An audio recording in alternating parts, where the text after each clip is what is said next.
Now, on 105.9 FM and streaming worldwide on the WMAL app, O'Connor and Company.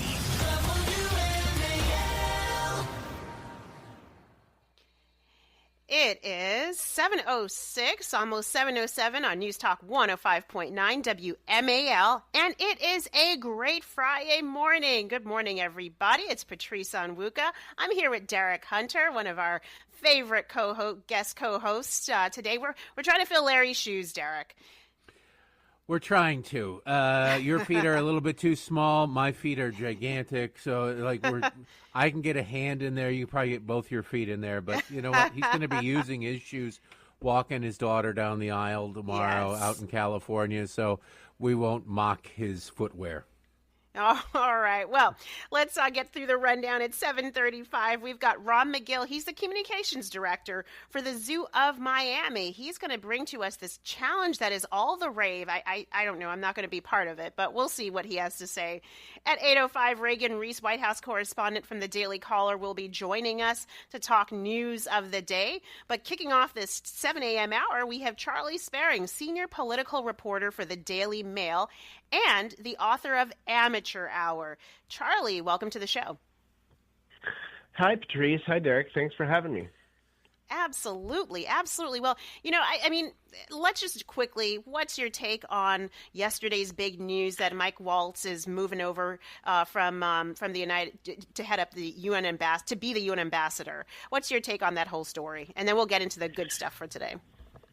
Well, it certainly was a big moment for the administration. You know, the first sort of major staffing shuffle. We didn't see anything like the president's first term, so this was pretty unique.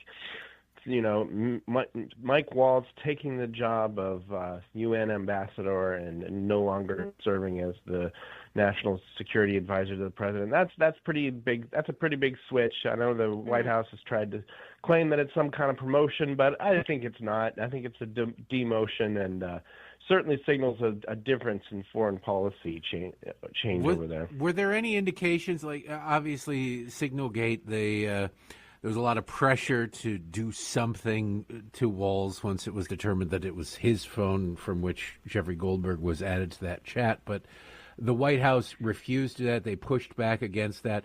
Is the thought that this is just a delayed reaction to that, or what? Well, the sources I talked to say that, you know, it is not just Signalgate. Obviously, if it wasn't for Signalgate, he might still have his job a little longer. But there were lots of people in the administration who didn't feel like he was a team player, who felt he was kind of out of his lane sometimes. And if you saw him on television, he certainly didn't have the best communication skills. Most famously, when Laura Ingraham on Fox News was trying to figure out, you know, how he had Jeffrey Goldberg's contacts in his phone, he responded famously, "Well, it just gets sucked in there," and then that was kind of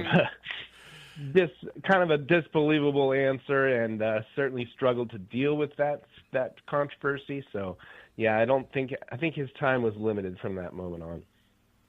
Well, Charlie, to shift gears a little bit, you wrote the book Amateur Hour, Kamala Harris in the White House.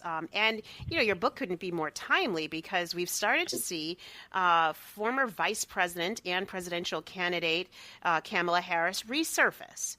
I saw a clip of her. My husband and I laughed that she was dancing to this new fan dance. I will say she has more rhythm than I probably do. And then she's giving speeches again. So let's play this clip, and I'd love for you to respond to it. Clip 13. Please allow me, friends, to digress for a moment. Okay. It's kind of dark in here, but I'm asking for a show of hands. Who saw that video from a couple of weeks ago, the one of the elephants at the San Diego Zoo during the earthquake? Is she the gift that keeps on giving, Charlie? Yeah, absolutely. This is kind of demonstrates why, Caroline Leavitt at the White House is just like, yes, Kamala Harris, keep talking, keep reminding us what could have happened if you would have won the election. This story she shared about the elephant and about the elephants at the San Diego Zoo who circled around the most vulnerable during an earthquake. She saw that as the perfect metaphor of what Democrats should do under the first administration of President Donald Trump. Really kind of funny because, the elephant is a symbol of Republicans and not Democrats, but really shows that she has maybe a little too much time on her hands, and it kind of shows that, she does feel like it's time to get out there and make sure she's still part of the political conversation. Yeah, her Speakers Bureau schedule is wide open. You could probably get her for birthdays and bat mitzvahs this summer if you really wanted to. Charlie, one thing that always struck me about Kamala Harris is nobody finds Kamala Harris as funny as Kamala Harris does. And there's something disconcerting about an adult who can't get to the point because they think what they're about to say is so funny that they giggle about it. And you heard it there. She's chuckling about this analogy she's making that clearly she hadn't thought through. As somebody who's done more research on Kamala Harris than probably the Surgeon General would recommend anybody do, has she always been this way? Is this a nervous tic, or is this just her sense of humor? Yeah, Derek, and you know more than as I do. The worst thing is a politician that laughs at their own joke before they're finished telling it, and she certainly has that problem. Yeah, it's definitely a nervous tic. There's many moments of when she's telling stories that she hopes people will find astonishing, amusing, and she'll just kind of do this artificial laugh and giggle right as she's talking about it, really trying to just trigger the crowd. It's a kind of a speaking tic.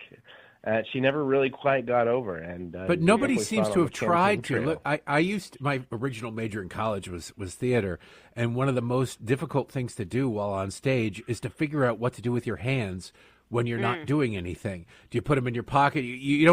When you're not conscious of it in real life. When you're on stage, you're conscious of it. She had staff whose specific job it was to make her palatable to the American public. This is not an endearing quality. It is a distraction from what she's trying to say, and I assume they worked with her on this, and it just doesn't seem to have taken. Yeah, it just hasn't stuck, and, it shows that she has staff who are not necessarily willing to criticize her or correct her. I think that's by design. I think she does not approve of anybody who shares, pretty sharp criticism for her and her speech. She really is sort of defiant when in the face of critics, really seeing it as a product of, oh, you don't like me because I'm a woman or because, I'm a woman of color. This is the kind of excuses that she'll make when audiences just don't respond to her and her jokes and her inspirational word salads. Yeah. Well, we're speaking with Charlie Spiering, political reporter for the Daily Mail. In the last few moments we have with you, we saw President Trump's executive order ending federal funding to NPR and PBS. What is your take on this? Do you think that's going to be inconsequential to them, or is this going to be another resistance? How long until the injunction comes in blocking that? Such a good point, Derek. Then we all know that the judicial branch certainly loves their NPR and their PBS, so I see that coming pretty quickly. Very interesting that he signed and released this at 11:30 at night. Clearly, kind of one of these things that probably long talked about, ready to pull the trigger on. Seems like that's strange that they would sign at 11:30 at night. I had a White House source text me the news right at 11:30. It's like, well, great, I'll retweet it, but wow, that's it's pretty sudden. So, and the other thing that strikes me is I think Congress is the one that sort of handles the funding. So I think that ultimately that decision lies in Congress. I don't know how much the president can affect funding NPR and PBS through an executive order. So obviously they're going to let the legal people figure out exactly how it's going to go down, but definitely a major change, something that conservatives have talked about for years. I'm down for finding out if the president can do it on his own. We all are. We're going to leave it right there. Let's Charlie give it a Spiering, shot. political reporter for the Daily Mail and author of Amateur Hour. Get it where books are sold. Thanks, Charlie. Thank you.